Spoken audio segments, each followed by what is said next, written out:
Hello everybody, welcome back to South for Your Mouth. And you know we're cooking from the heart over here in South Carolina. Today we're going to do a little twist on some breakfast. This is a chocolate syrup biscuit gravy. Some people call it chocolate gravy, some people call it hot fudge syrup. Either way, it's going to be delicious. Stay tuned.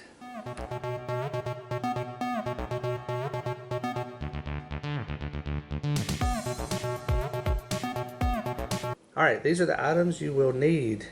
We have butter, milk, Hershey's cocoa. You can use any cocoa you like, 100% there. Cornstarch and sugar. Hello. First of all, we're going to add sugar. 2 cups. You're mixing your dry ingredients first. Dry ingredients first. And you could spill your sugar like I just did.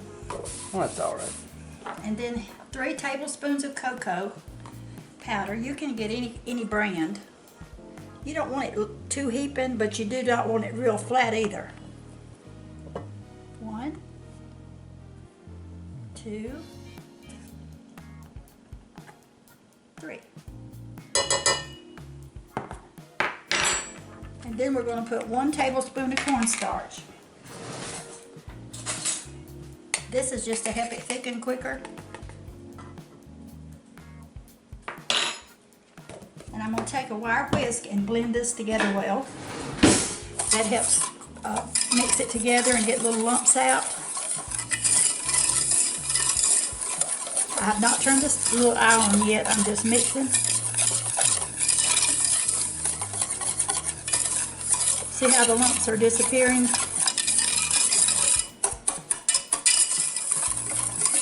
See how much smoother it's looking? Now I'm going to add a cup of milk. Watch this. And once I get it blended, we'll turn this little stove on and get it bubbling. I won't add the butter till the very end. See how creamy it looks? I'm going to turn the little stove on and we'll be back with you when it starts to boil. It's beginning to boil, and we're going to turn it down and let it simmer while I make some biscuits. Yay! I placed our oven on 500. What do we put it on? 500. But you can do it 450. You can do it 450 if you want to, but this is 500. Preheated. I've turned this down to low, very low, to let it's still bubbling pretty good, but it will simmer down. It takes about 10 minutes to cook it. And now we're going to work on some biscuits. You spray your pans with pan spray, or you can grease it if you'd rather. And this is another pan. I'll explain that to you later.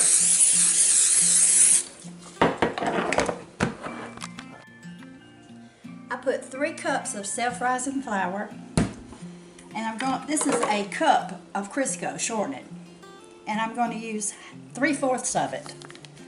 So if you go to half mark, make a little mark halfway, then you're going to go halfway again off of this other. So that's 3/4 cup.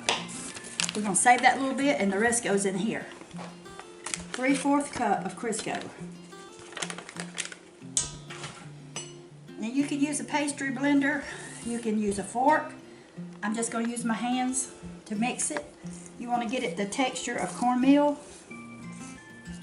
Just mash it into the Crisco and just work it around a little bit.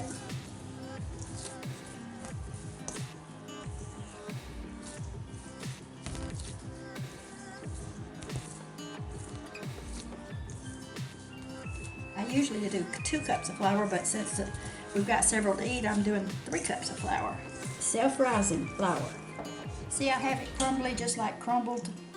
Actually, it's a little crumbly, like cornbread mixture. If there's any big pieces of shortening, just work it in and then put a cup of buttermilk. We're going to need more than that, but I'm going to start with that.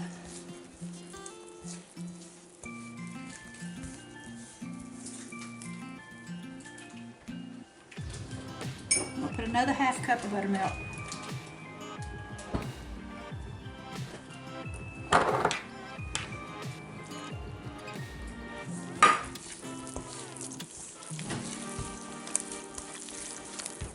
Just work it in with your hands just like this.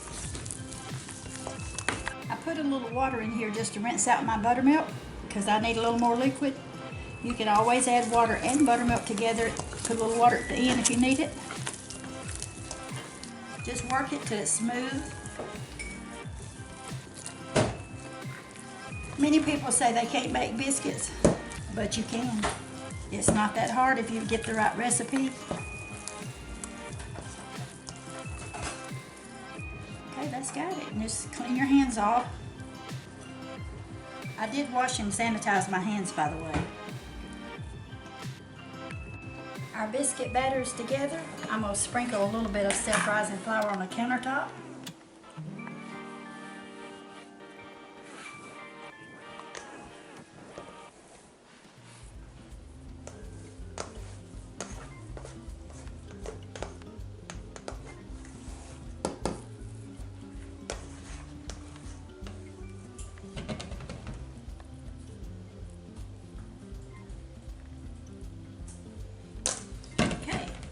Now we're going to sprinkle a little flour on top of it.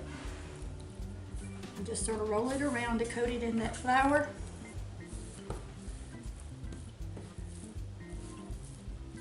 If you need more flour, you can put it out. As a matter of fact, I'll put a little on the counter. And then just start pressing it down to cut out.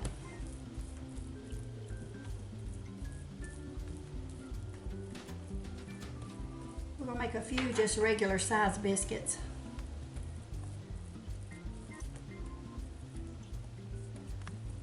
Got to put some more flour on my hand. Dip your cutter in your flour.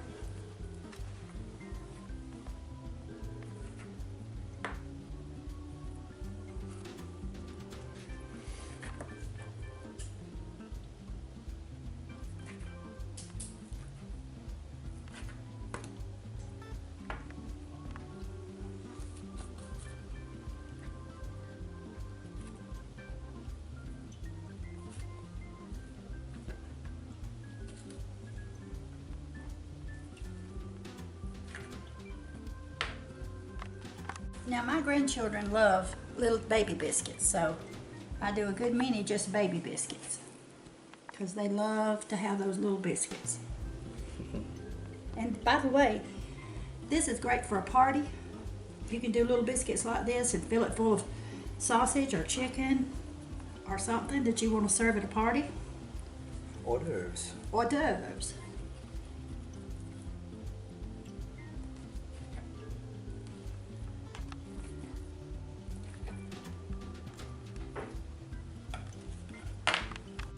Whatever's left, you can just pull it together and reposition it. And I need one more little baby biscuit in there. And have you ever heard of a hoe cake? I don't know if it's a whole cake or a H-O-E hoe cake, but whatever batter you have left, you can just fix it up like this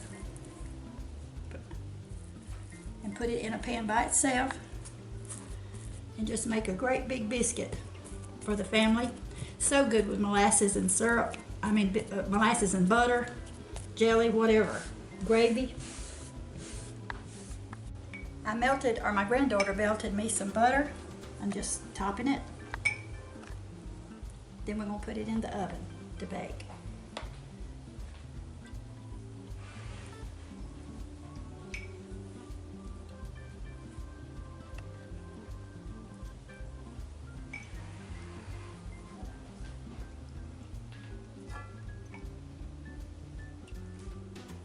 Okay, we're going to put it in a 500-degree oven, although you can do it 450 if you'd rather.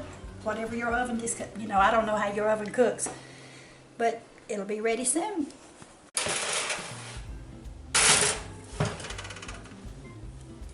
By the way, that's an 8-inch pan for the whole cake. Our syrup is almost done, and I'm going to put a good tablespoon, probably a tablespoon and a half of butter in it.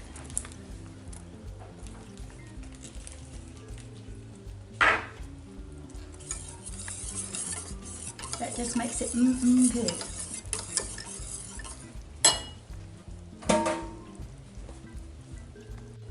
It's been cooking at a low temperature for about 10, I guess about 8 minutes. See, it's getting thick.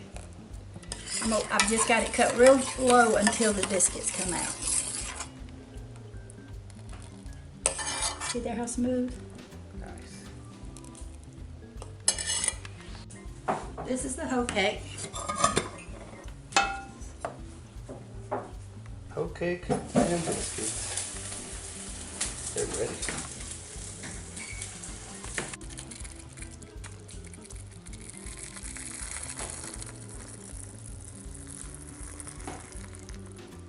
This is also good on the little flapjacks, or pancakes as you would say. Our buttered toast. Oh yeah, it's really good on buttered toast. If you Or don't want to make biscuits, it's really nice. any kind of bread, really. And also on what biscuits? You say, what's a what biscuit? Well, like Hungry Jacks, that you unpeel it and whop it on the counter. Those are really good with it. I went ahead and put a little bit more butter in it before we put our syrup. And if you're averse to butter, by the way, just don't do that. Use margarine It's if you perfect. want. Or hey, none. Also, this is not keto friendly. I just want to go ahead and say that. This is not intended as a keto breakfast item. It's okay if you do keto, but I would avoid this one if I was doing keto, I'm just saying. But it is delicious. Hey, mentioning the word hoe cake earlier, you can Google anything now, of course, so I thought I'd just Google it right quick. Hoe cake, H-O-E cakes. The origin of the name is the method of preparation. They were cooked on a type of iron pan called a hoe. There's conflicting evidence regarding the common belief that they were cooked on the blades of gardening hoes. A hoe cake can be made either out of cornbread batter or, in this case, leftover biscuit dough. We are here for a taste test of the, what are we calling it? Hot fudge breakfast syrup. Hot fudge breakfast syrup with homemade biscuits. And once again, Here we go. taste test here. Nothing like some chocolate for breakfast. Or lunch or dinner.